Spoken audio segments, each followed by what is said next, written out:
Hey, all you midlife women out there. Are you ready to step into spicy confidence? If the answer is yes, then we have some exciting news to share. We are launching a one-on-one coaching program for midlife women who want to start showing up as the most confident version of themselves and who aren't afraid to go after what they really want. This coaching program will help you discover your voice, embrace your desires, and develop your inner confidence so that you can truly live the authentic life you want without holding back. There are only 3 spots available, ladies, so head to the link in the show notes and apply now.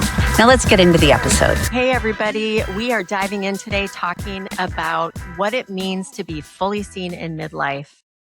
And we're not talking about, how you're looking on the outside. It's all about your persona of who you really are. And we're going to dive into a few topics relating to this. And as things that we move through in midlife, right, Jules?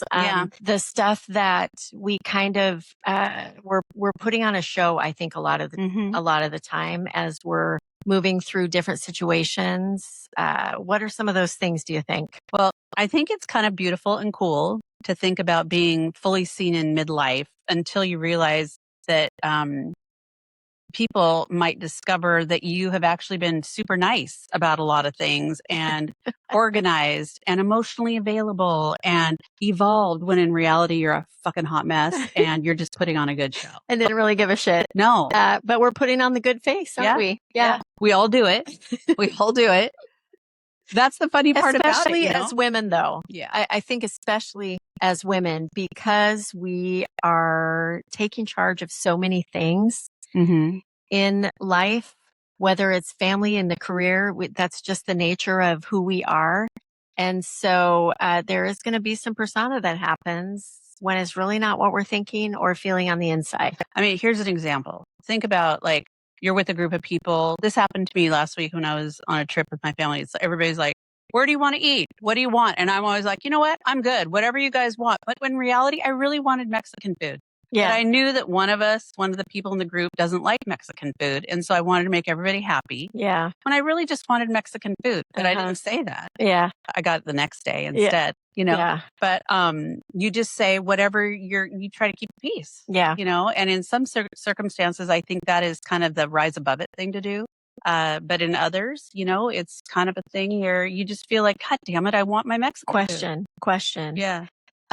What do you think if your friends or family, right, or even your coworkers could have access to your unfiltered thoughts for a day? What do you think would be the outcome of that? Do you think? I think they'd do a 72-hour hold on me. There was a movie. I cannot think of what the name of the movie was, but there was a movie where that happened. The guy, everybody could hear what he was really thinking. Yeah. And it probably wasn't great. It's not great. I mean, that's the whole thing. We filter ourselves. I guess the point of that is we do filter ourselves. And there's things we're saying on the inside, like our inside thoughts. We've done a couple funny videos about inside thoughts on TikTok. But I mean, there are so many times when I'm inside my head going, oh my God, what a raging nightmare this person is. But I am being very professional and pleasant on the outside. You can imagine if they heard those thoughts. Yeah. It was like, bitch, you think need it's to kind of just funny. go do something else. Or maybe you need to retire. But that's like women. That's what I'm saying is women become really good at perception. Yes. Right? Yeah. Managing the perception of who we are. And I think we've spent so many years doing that, not wanting to be needy. Right? We don't want to seem that way when we really kind of can be, right? And we don't want to seem difficult. We don't want to seem selfish. So we're very, we don't want to seem like we're too much. Well, it's like the whole people pleasing thing. Yeah. Yeah. Yeah. It's the whole thing about being too much. I was watching this program the other day. This is a great example. And these people, this girl in particular was probably 30. She wasn't in her midlife yet, but this was something she was already dealing with. Headed that way. Yeah. And having a very vulnerable conversation with someone else. And I thought it was so interesting to hear her say, I always have kind of reserved a little small corner of myself that I don't let anybody else see. And the other person that was talking with her was saying, well, why is that? And she goes, because I feel like I'm going to get rejected, or I feel like I'm too much and that person's not going to want to be around me.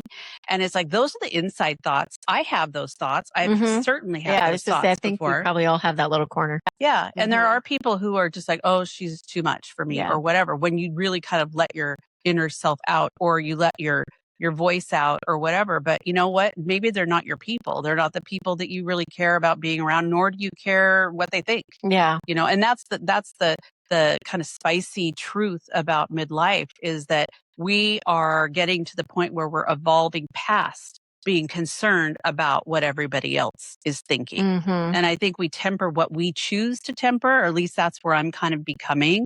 I'm getting in that place. But oh my God, there are so many circumstances that I can think of where I've just kept the peace, or been too agreeable, or I'm trying to be more accommodating. And it goes back to maybe that people pleasing thing we've talked about in some of these episodes. We edit those things. Oh, hell yeah. We carefully edit what we say and what we need and what we want. Just like you were saying about dinner the other night. Or if we're angry, we become our own publicist because we're editing. Yeah. And trying to keep the peace. We don't want, how exhausted we are, all the things that go along with that. And then as we're moving into midlife and becoming more aware that it's okay to be these things, and it's a little surprising because, we're a little bit shocked. Yeah. At people not recognizing or understanding who we are at this time, because we're starting to be a little bit more vocal and expressive and, setting those boundaries and being out loud, and we're starting to show ourselves. I guess that's what I mean when we talk about being fully seen. We're starting to open up and show and who I guess kind of we really are. Losing the concern to some degree. Yeah. Because there are people, certainly. I mean, think about like when you go on vacation or you're around people, you're never going to see them again. Think about Vegas. What happens in Vegas stays in Vegas. Right? Yeah. We're not going to go there. But my point being is that you wear things that you would never probably wear at home. You do things you would probably never do. Nobody is it's never going to get back to anybody. You just do what you want to do. Yeah. And it's a very liberating feeling. Yeah. But being in your normal everyday life, I have been in circumstances or been around people where you go and they're older, maybe like older in their 80s or whatever, where you're going, oh, damn, she's lost her filter. And this is kind of, I think they could maybe have dementia or something. That could be something too, lost their filter. But they're also kind of potentially at that place where they're just not editing like you're talking about. That could be our next podcast, right? Like spicy midlife women and beyond. Yeah. Yeah. Beyond midlife. Yeah. That's probably the next step. I don't want to get to that point for quite some time. But if you think about, that generation that's ahead of us, it's like the filtering or lack of filtering is probably something that's happening without people even knowing it, because there has been a tremendous filter on women that are in our age group or even older than us, because that's what they know. That's how they've been raised. Yeah. Oh, by golly, they're not going to try to do it any differently. It scares them a little bit to do it that way. So the filtering thing, I think it happens in a very natural way, because that's what we've done. So anyway, getting back to that concept of being in midlife and not filtering, I think this is where you're consciously thinking about it. It's not a natural progression necessarily. It's a conscious choice to stop filtering yourself in the same way. Well, and it probably seems great. And that's like this next point, that being fully seen can seem a little bit terrifying. Yeah. When you really jump in and think about it, it sounds great until, people might start disagreeing with you and there's a little bit of conflict or, discord among family with some of the situations that might arise from you being a little more vocal, from you choosing to be a little more seen, to being okay with being needy and making it known that you are, different things like that. What you're kind of saying then, what I'm hearing you say that is that, there are potentially repercussions. Choosing to lose a little bit of that filter, or choosing, quote, to be seen. There will be. Because not everybody's going to be super pleased with the direction you're going. And I think, moreover, you have to be so strong in your convictions about the things that you're saying or the things you're doing. Well, I feel like we keep going back to an episode we did recently, which was about, who benefits when you stay the same, right? And this is all part of that, because as you move through midlife, you're going to, with these things we're talking about, it's about getting or having or recognizing new, and I don't know that they're necessarily new priorities, but they're priorities that possibly you've had that you are opening up to and letting other people see that these are priorities, right? Well, there were priorities on your list that you weren't really entertaining. When we were editing and we were, not prioritizing those things. So, and having new boundaries and setting those, making those known, having new opinions. And I'm using the word new because that's what it's going to seem like to other people. Yeah. It could be that we've had these all along within that corner of ourselves that maybe nobody else knows about, that you were talking about earlier. But they're not necessarily new to you, but they will be to other people. Right. And it's liberating and it's freeing once you start exposing those and letting people see a little bit of who you really are as you move through midlife. Well, and that's opening that's that the up. thing. That's where people, like you said, are going to be like, oh my God, who are you? And what did you do with Julie? Or who are you? And what did you do with Michelle? Yeah. The Michelle I know, the Michelle I enjoy. And I think a good response to that would be, well, the old Michelle was existing. The new Michelle's living. Where you're choosing consciously to do things a little bit differently. And it is going to put some people off. Yeah. And I think that's the thing we really need to emphasize, because it takes, I would say it takes some courage, your inner kind of courage, to be able to make these conscious choices. Sure. Because you're going to get pushed back. Yeah. And it's not to say that the people around you are not supporting you, because they are. Probably your family, your close ties are people that support you, but they're supporting the you that they know. And if you've been, like you were saying before, editing yourself, they don't really know you. Yeah. They don't know the things that necessarily are important And to you. there will be a fear, I'm sure, as this starts happening, as you start recognize the liberating feeling that comes with so much of this that you're able to be okay with now. There are women, and we all fear, the disappointing of people. We think about those things because, back to what we were talking about earlier, we're editing because we're being careful about that. So as we open up and expose, there is, could be a fear of disappointing people, looking selfish, right? I think that's the big one with me that I've noticed. Selfishness. Yeah. Kind of giving that perception of being selfish, like taking the time for yourself, or like taking time away from things or from other people, and and I think that goes back to like maybe my Catholic upbringing. Yeah. The guilt that goes along with, and I'm saying that very seriously, because that's something that just kind of goes in the back of your mind. But I would, the old me would rather move across the country than turn someone down for something that I knew was so important to them. And the new me, or the evolved me, I would say, is there's no moving across the country unless that's what I want to do. Right.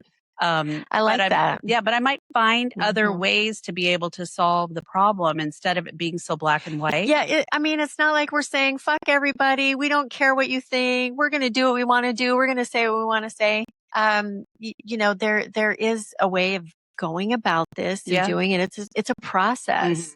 But I think the important thing is, finally coming to the realization that you can stop apologizing for it. You don't have to feel sorry for it. You don't have to worry about, is it going to create conflict? Move through it, do the things. And, I don't even know how to explain it.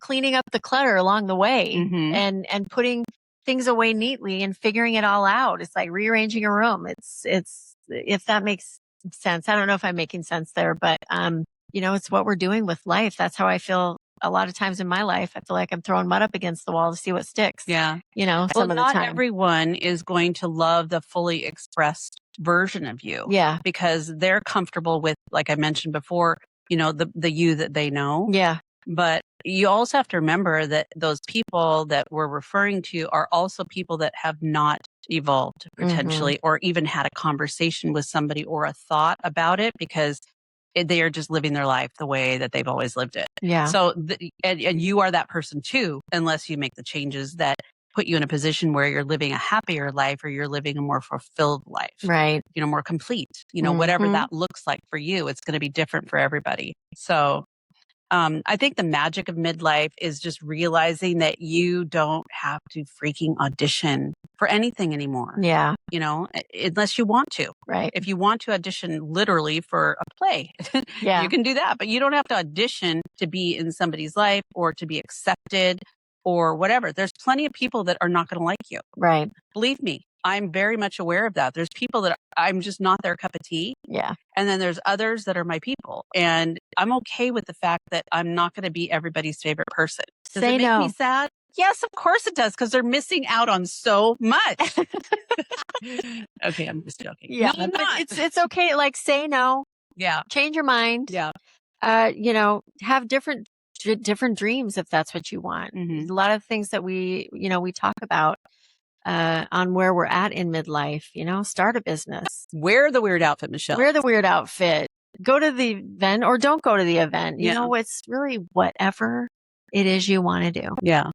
So and being okay with that. Be mindful of your editing that you're doing of yourself. And when you're doing that, ask the questions as to why. Mm-hmm. Are you doing it because you're trying to keep the peace? Are you doing it because you don't want to be misunderstood, or you don't want to be in a position where you're not accepted?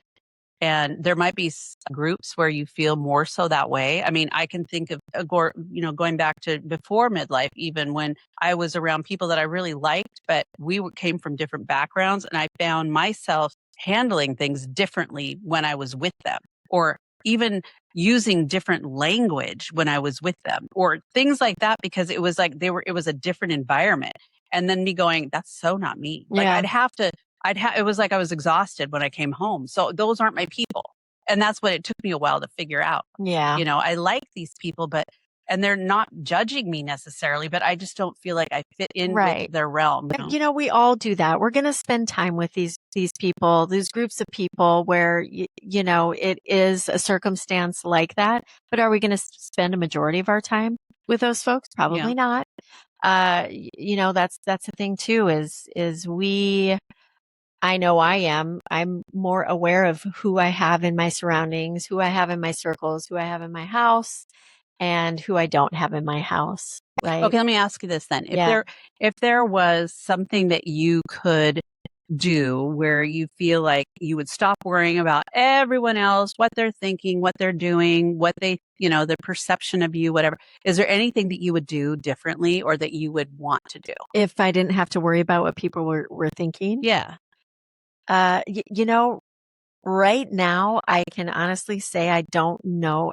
That's a good question, but I don't know that there is. I'm pretty well comfortable with how I'm living, what I do, the things I do, how I do them, when I do them, who I do them with, or who I don't do them with. So what about you? What about you? Well, I was thinking about this question because I was asking about it, and there really is nothing that comes to top of mind except for things that they have really nothing to do with other people. Like we were talking about the daughter of your boyfriend and how he or she is bungee jumping off of a bridge, and you're showing me this video, and I'm thinking about myself being in that video. Right.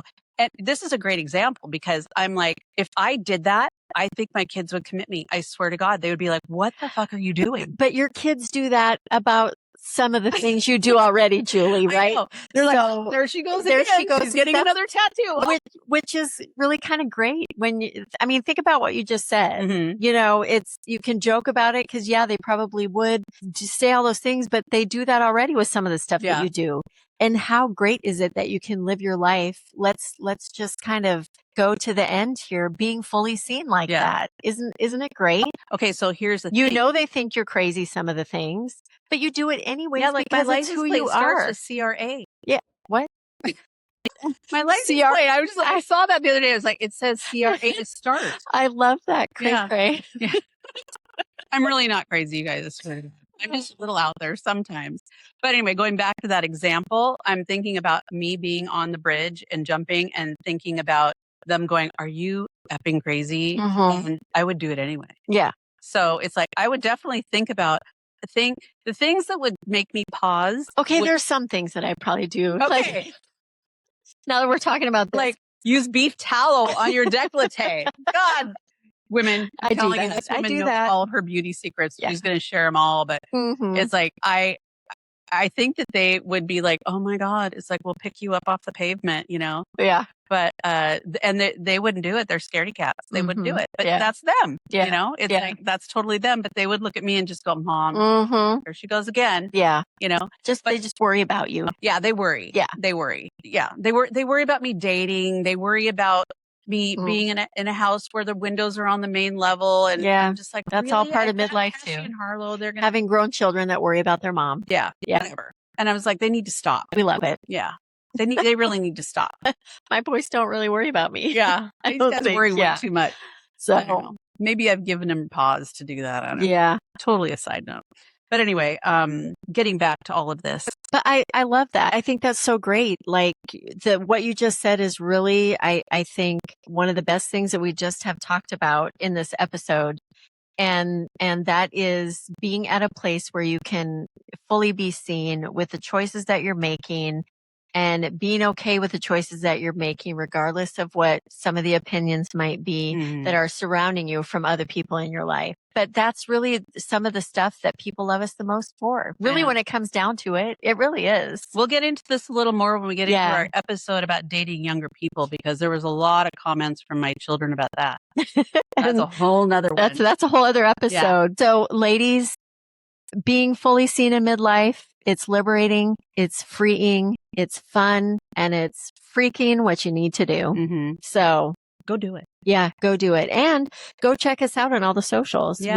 We are out on all of them: Facebook, Instagram, TikTok. We have a lot of fun there, and we are on YouTube. You can watch us on video there. And if you do that, please remember to subscribe. And we would love to have you and then part of our a little community. Side note too, Michelle, about our community. We also have our coaching program that's out there that's really talking about a lot of things tailored to you personally and developing that spicy side in midlife. So if you're interested in hearing a little bit more about that, just DM us the word spicy. We can send you a little information, but we are really looking forward to spending time with a couple of women, not really very many. We want to do this one-on-one and just give you all of our attention. So our link is in the bios on all our socials. It's a Stan Store link, and we actually have merchandise there.